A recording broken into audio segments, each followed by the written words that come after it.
90일 성경 통독 53일차 스가랴 1장에서 14장 말씀입니다.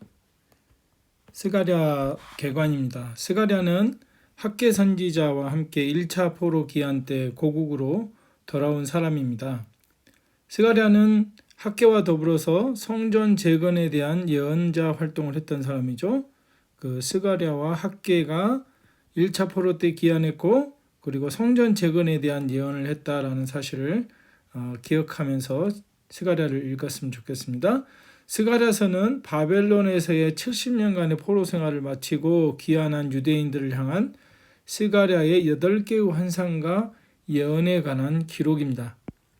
유대인들이 귀환한 지 약 20년이 흘렀지만 아직 성전을 재건하지 못한 상태였습니다. 그들은 고레스 왕의 조서에 의해서 고국으로 돌아와 성전 재건을 시작했었습니다. 그러나 지역의 반대 세력이 만약 유대인들이 도시를 재건하면 반란을 일으킬 것이라고 새로운 왕을 설득해서 페르시아 왕에 의해서 중단이 되었던 기록을 우리가 에스라서에서 읽었습니다. 그러나 아닥사스다 왕이 즉위하게 되면서 스가랴와 학개 선지자는 성전 재건을 마무리 짓도록 백성들에게 촉구하였습니다. 스가랴의 환상은 성전 재건뿐만 아니라 나라를 재건한 일까지 도우실 것임을 신뢰하도록 도전했습니다. 스가랴는 이제 두 부분으로 나눌 수 있는데, 첫 번째는 1장에서 8장은 주로 성전 재건에 관한 스가랴의 환상을 다루고 있고, 또 9장에서 14장은 이스라엘의 대적을 심판하시고 이스라엘을 구원하시는 하나님에 관한 예언들을 담고 있습니다. 스가랴서는 신약 성경에서 가장 많이 인용된 책이고, 또 메시아에 대해서 많이 말하고 있다라는 것을 기억하면 좋겠습니다. 또한 에스겔서와 마찬가지로 스가랴도 요한계시록에 많은 영향을 미쳤다는 것을 또한 알 수 있습니다. 자, 스가랴 1장에서 6장입니다. 성전 재건 때 본 이 스가랴의 이상들. 스가랴는 과거의 역사를 되돌아보며 당시 세대들에게 선조들처럼 행하지 말라고 경고합니다. 스가랴는 1장에서 6장까지 성전 재건 동안 8가지 환상을 통해서 하나님의 메시지를 전하고 있습니다. 첫 번째 이상은 무엇입니까? 화석류 나무 사이에 선 4마리의 말 이상입니다. 하나님은 자기 백성을 심판하기 위해 다른 민족들을 이용하셨습니다. 하지만 그들은 도가 지나쳤고, 그래서 하나님이 자기 백성을 긍휼히 여기시고 이스라엘이 재건될 것이라고 말하고 있습니다. 두 번째 이상은 4개의 뿔과 4명의 대장장이 이상입니다. 4뿔은 무엇입니까? 4뿔은 이스라엘을 짓밟았던 적대 세력들이고, 여기서 넷은 완전수로의 땅의 사방을 나타냅니다. 그들은 네 공장장이들, 대장장이들 말하죠. 네 공장들의 망치질에 의해서 깨뜨려질 것이다. 이 대장장이들은 그 뿔들을 심판할 하나님의 사자들이다. 역사에 보면 아수르를 바벨론이 멸망시키고, 바벨론을 바사, 그러니까 페르시아가 멸망시키고, 페르시아를 헬라가 멸망시키고, 헬라를 로마가 멸망시키듯 이런 것들을 계속해서 볼 수 있습니다. 세 번째 이상은 한 사람이 측량줄을 손에 잡고 예루살렘을 측량하는 이상입니다. 한 사람이 측량들을 들고서 예루살렘 재건을 위해 측량하러 갑니다. 이제 하나님이 예루살렘을 보호하시는 성벽이 되실 것이며 그 가운데 친히 임하실 것을 예언하고 있습니다. 이 세 번째 이상은 예루살렘 재건뿐만 아니라, 예루살렘 성전 재건뿐만 아니라 예루살렘의 사람과 가축이 많은 성이 될 것입니다. 그러니까 이스라엘의 재건을 예언하고 있는 것입니다. 그러니까 성전 재건뿐만 아니라 이스라엘의 재건도 예언하고 있고요. 바벨론 포로에서 귀환한 사람들에게 하나님이 그들과 함께 귀환할 것임을 말씀하고 있습니다. 그리고 열국이 그분의 백성이 될 것임을 선포하는 것이 2장 6절에서 13절에 기록되어 있습니다. 이제 네 번째 이상은 대제사장 여호수아가 정결한 옷을 입는 환상입니다. 여호수아의 더럽혀진 옷이 정결한 옷으로 갈아입혀주고 장차 오실 이스라엘의 혈통에 의해서 정결케 되고 회복될 것을 말씀하고 있습니다. 잠시 이상이 멈추고 스룹바벨에게 그가 시작한 성전 재건을 마칠 것이라는 말씀을 전합니다. 스룹바벨과 여호수아, 에스라에서는 여호수아가 예수아로 기록되어 있죠. 예수아. 여호수아에게 인간의 힘이나 권력을 의지하지 말고 오직 하나님의 능력을 바라보는 자가 되라고 말씀합니다. 우리가 잘 아는 스가랴 4장 7절 말씀입니다. 제가 읽겠습니다. 스가랴 4장 6절에서 7절. 그가 내게 대답하여 이르되 여호와께서 스룹바벨에게 하신 말씀이 이러하니라. 만군의 여호와께서 말씀하시되 이는 힘으로 되지 아니하며 능력으로 되지 아니하고 오직 나의 영으로 되느니라. 큰 산아 내가 무엇이냐? 내가 스룹바벨 앞에서 평지가 되리라. 그가 머릿돌을 내놓을 때에 무리가 외치기를 은총이 그에게 있을지어다 하리라 하셨고, 하나님의 영으로 된다는 것을 다시 한번 보여주고 있습니다. 다섯 번째 이상은 등대와 감람나무의 이상입니다. 등대는 성전과 신실한 유대인 예배자들을 나타냅니다. 산 위에 건립된 성읍처럼 그들의 빛이 하나님을 위해 비치며 감출 수가 없습니다.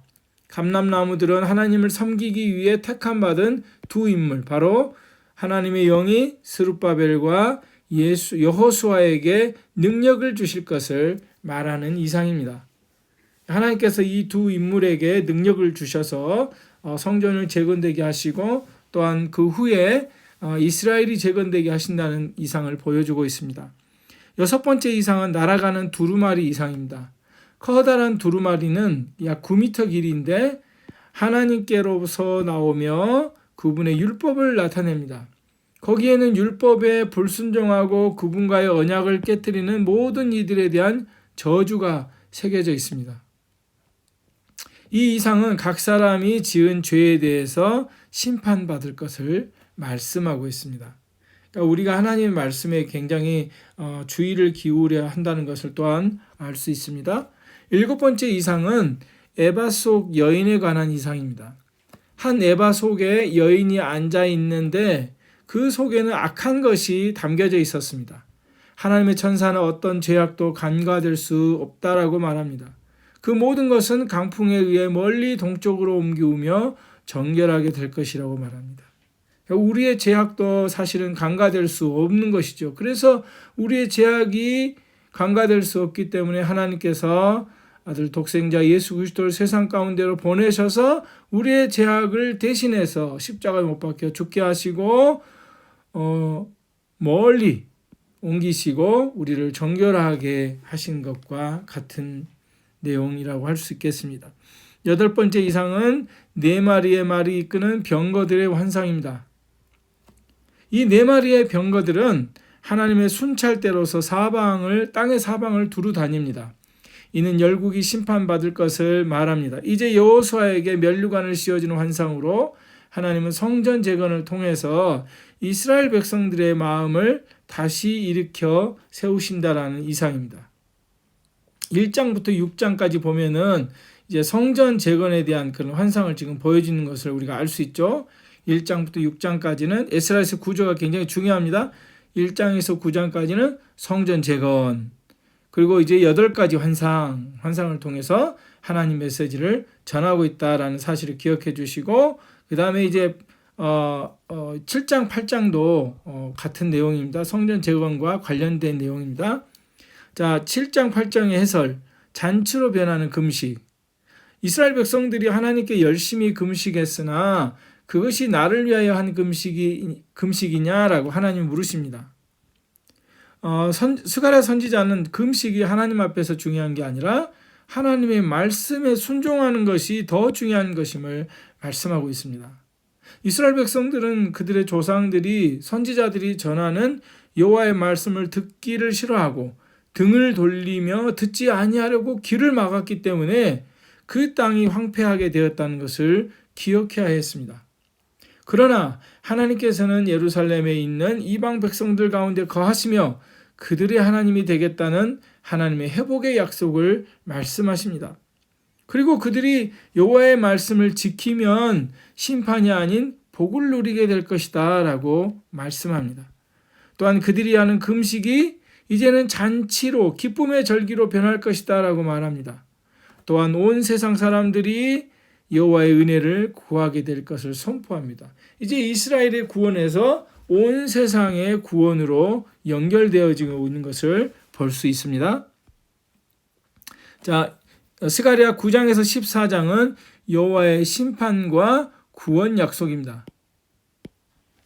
스가랴는 하나님의 통치와 메시아의 도래를 선포하고 있습니다. 스가랴서 9장 1절에서 10절에 보면은 스가랴서 9장 1절에서 10절은 그것을 잘 보여주고 있죠. 1절에서 10절 보면 9절을 보면은 그 낙이 타고 입성하는 왕에 대해서 기록하고 있잖아요. 그래서 신약 성경에서 예수 그리스도가 낙이 타고 오시는 그 예언이 9장 9절에 예언되어 있는 모습을 볼 수 있습니다. 시온에 따라 크게 기뻐할지어다. 예루살렘에 따라 즐거이 부를지어다. 보라, 내 왕이 내게 임하시나니 그는 공의로우시며 구원을 베푸시며 겸손하여서 나귀를 타시나니 나귀의 작은 것 곧 나귀 새끼니라. 그래서 여호와의 구원을 베푸시는 그 왕이 임하신다는 것을 보여주고 있습니다. 스가랴의 메시아의 오심에 대한 이 예언은 약 500년 후에 예수 그리스도의 오심으로 성취가 되어집니다. 그가 나귀 타고 오셔서 평화의 통치를 시작하심을 선포하고 있습니다. 그리고 이제 11장에는 선지자가 하나님의 양떼를 치기 위해 파송되었지만 백성이 선한 목자를 따르지 않자 그는 그들을 버립니다. 그 뒤 무자비해진 목자는 그 백성을 악한 지도자에게 넘겨주는 하나님의 심판을 대신합니다. 그러니까 복음이 전해질 때 지금은 은혜의 시대잖아요. 그 은혜의 시대의 복음을 듣고 회개하고 하나님께 돌아온 자들은 하나님의 심판을 면하고 구원에 이르게 될 것입니다. 12장에는 열국이 예루살렘을 공격하지만 하나님은 유다 군대로 승리케 하시며 당신의 백성을 지킬 것을 약속하고 있습니다. 13장은 거짓 선지자들을 모조리 제거하는 일을 선포하고 있습니다. 이제 하나님은 칼로 목자를 치며 양떼를 흩어버린다고 말씀하십니다. 신실하신 소수가 남을 때까지 그들은 시험의 과정을 거칩니다. 남은 자와 하나님과의 특별한 관계가 새롭게 세워질 것을 기록하고 있습니다. 스가랴 13장 7절로 9절 말씀입니다. 만군의 여호와가 말하노라. 가라, 깨어서 내 목자 내 짝 된 자를 치라. 목자를 치면 양이 흩어지려니와 작은 자들 위에는 내가 내 손을 들이우리라. 여호와가 말하노라. 이 온 땅에서 3분의 2는 멸망하고 3분의 1은 거기 남으리니 내가 그 3분의 1을 불 가운데에 던져 은같이 연단하며 금같이 시험할 것이라. 그들이 내 이름을 부르리니 내가 들을 것이며 나는 말하기를 이는 내 백성이라 할 것이요 그들은 말하기를 여호와는 내 하나님이시라 하리라. 14장은 열국과 예루살렘 간의 마지막 전쟁과 그 결과를 묘사하고 있습니다. 이는 하나님의 심판의 날입니다. 하나님이 친히 천사들과 함께 임할 것이며 온 땅에 하나님을 경배할 것이다. 마치 요한계시록의 마지막 장을 연상하게 합니다. 그리고 하나님을 대적하는 자들은 끔찍한 운명을 맞을 것이고 생존자들은 모두 하나님의 백성과 함께 그분을 경배할 것이라는 것이 스가랴서의 메시지입니다. 스가랴서의 해설을